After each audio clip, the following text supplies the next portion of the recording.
Došel jsem k místu, kde svatý Prokop bojoval s ďábly. Z původního gotického kostela svatého Prokopa byl v baroku dostavěn pouze presbytář. Jeho východní loď a věž zůstaly v původním stavu nedostavěné.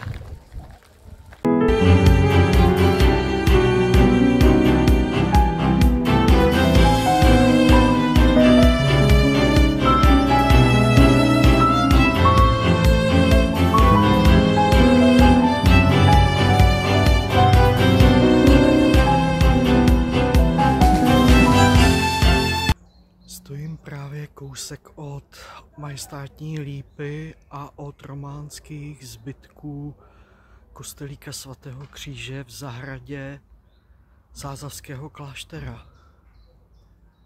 Je to zvláštní místo, kde člověk pociťuje klid a magii.